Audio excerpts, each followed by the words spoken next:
Hi, I'm Dave Atkinson, and welcome to Life on the Straight. This is the fourth installment of the Great Adventure series, and I'll be going through my 3-volume book, The Yonder Years, 2 People, 2 Motorhomes, and 2 Years of Travel, Discovery, and Adventure, a little at a time. It is all about Gypsy, the nickname that we gave our new motorhome. Bringing it home from the dealer was uneventful, unlike her first outing south to Longview. Thank you for following Life on the Straight. If you enjoy this content, please subscribe to this channel, which is free. And now, the next chapters in the Yonder Years.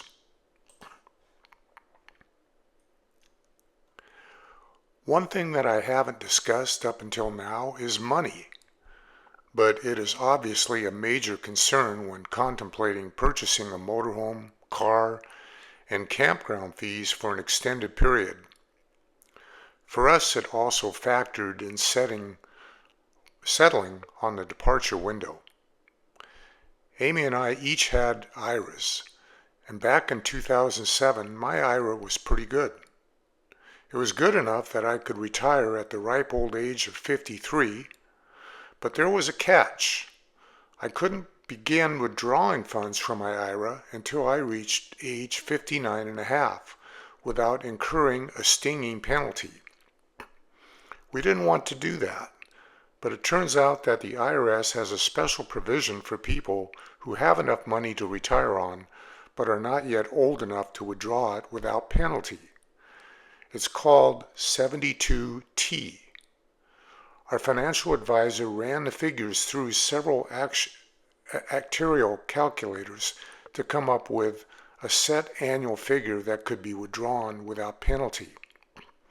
The catch was that once I started on this plan, I couldn't change the annual distribution amount, and I couldn't withdraw from the plan until I reached 59 and a half. My first 72T distribution was in February of 2007. And my last would be in February of 2013, as I would turn 59 and a half midway through that year. After I turned 59 and a half, I would be free to withdraw however much I wanted from my IRA without penalty, although income taxes were also worried because it was a fully taxable, it wasn't a Roth, IRA. The more I withdrew each year, the more that it counted as annual income, which meant that excessive withdrawals would force us into higher tax brackets. We really wanted to minimize our tax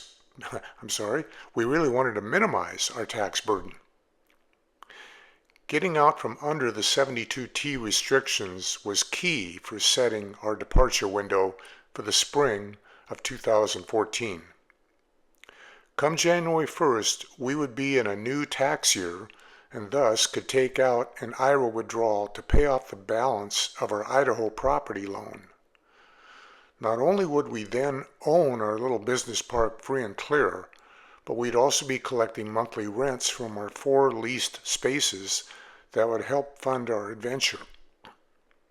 As a retired realtor, I knew that I didn't want to list our house for sale until spring, when the weather was more agreeable for showings. By the time it went up for sale, it needed to be vacant, cleaned up, and any outstanding repairs completed. Where would we stay while we were emptying out and fixing up the house? Well, in a motorhome, of course. Our house had a driveway leading into a 2-car garage, but it also had an upper driveway, the house is built on a hillside, where we could park a motorhome. We didn't have much in the way of hookups. We only had a 120-volt outdoor receptacle, but we figured that we would use the kitchen and bathrooms in the house up until the time that we needed to fully vacate the premises. So by November of 2013, it was finally time to find us a motorhome. Where does one go to find a used motorhome? For me, it was the RV Trader and Craigslist websites, along with just dropping into different motorhome dealerships and seeing what they had for sale. One of those dealerships that we went to was Paulsbo RV's Fife location. We had never owned an RV of any kind up until then, but in attending so many RV shows over the years after initially being drawn in by the Winnebago view, we were leaning towards the Winnebago Itasca brand. We really wanted a big mainstream brand that had a nationwide presence. In other words, easy access to parts and service wherever we ended up. Paulsbo RV had a 2007 Itasca Sonova 33T Class A motorhome built upon Ford's gas-powered 6.8-liter V10 Triton chassis for sale, and it was about 34 feet long. Now, a bit of background. Itasca and Winnebago coaches are essentially the same thing, with minor styling points as the only differentiating features. For Itasca's Class A gas-powered offerings, there were 3 tiers to choose from, with several floor plans in each tier. The entry-level Sunstar, and for Winnebago that would be the Vista. The mid-level Sonova, and again Winnebago that would be the Sightseer, and the high-end Sun Cruiser. The Winnebago would be Adventurer.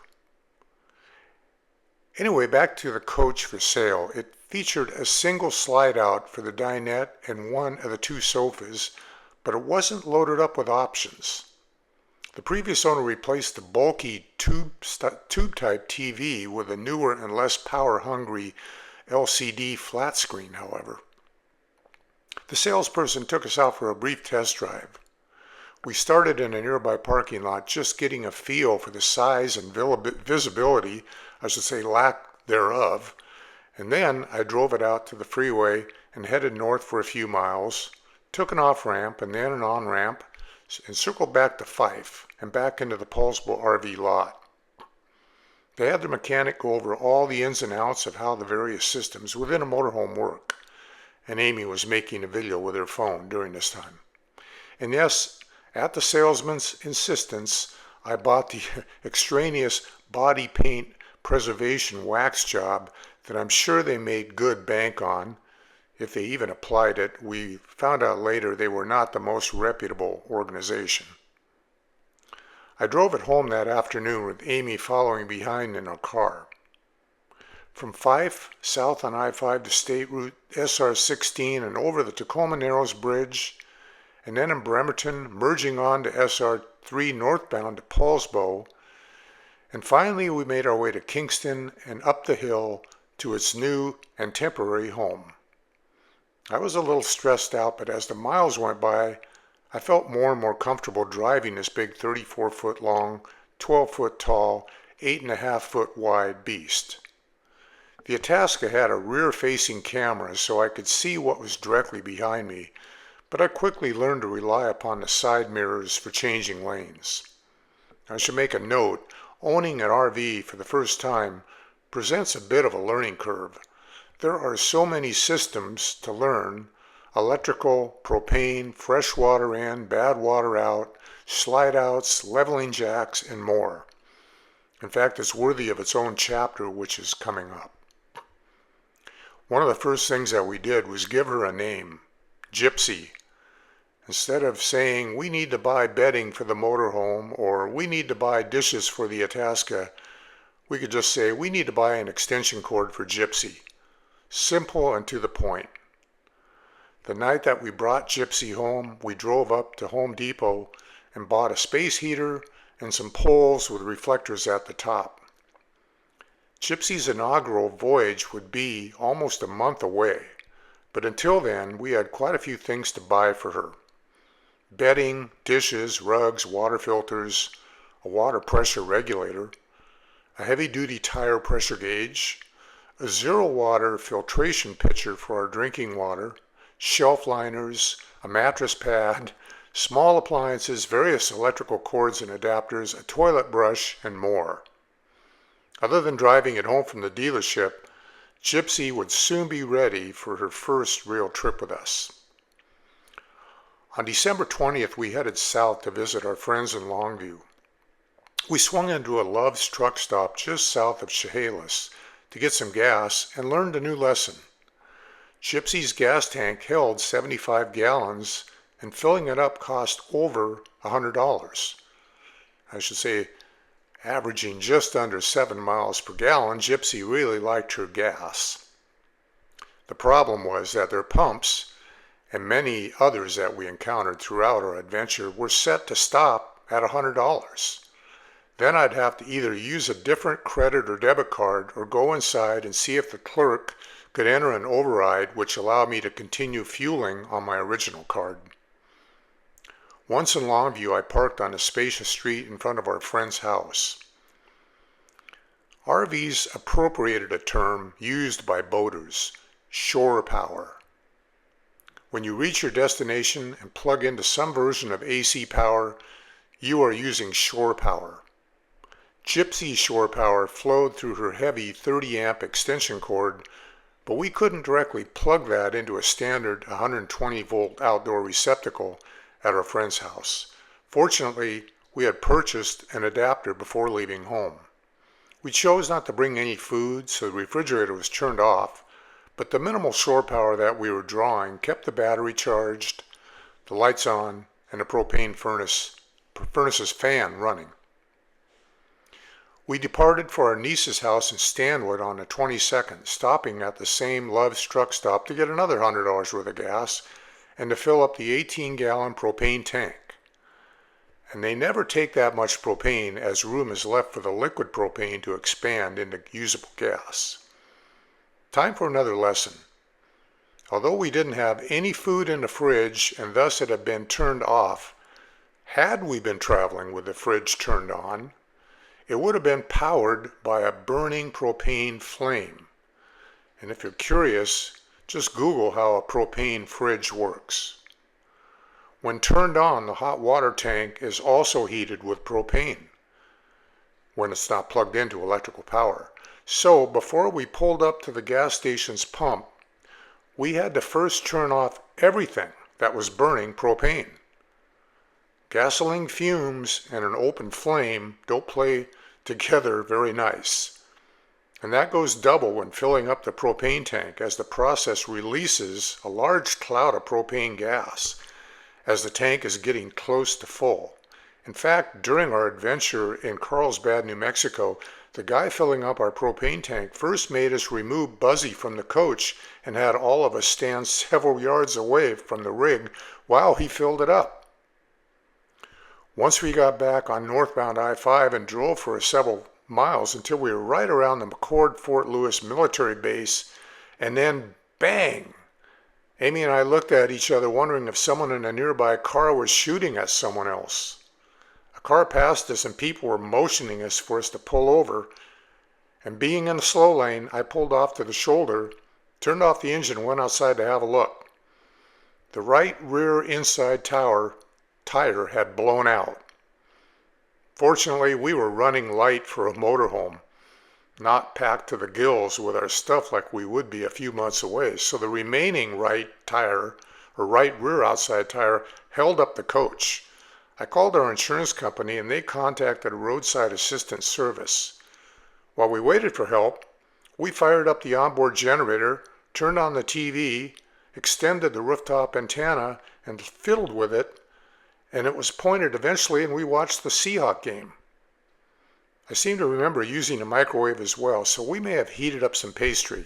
Plus we had a bathroom, should either of us need to use it. Amy and I were smiling, thinking that this was not going to be all that bad. Now our coach had a feature that few other Class 8 coaches had, a full-size spare tire. Once the roadside service mechanic arrived, he had us slowly drive down the shoulder to the next off-ramp, and then we found a parking lot where he could ensure that our spare was fully inflated. He then replaced the blown tire with our spare, and we got back on I-5 and drove north to the Marysville exit and then headed towards Stanwood.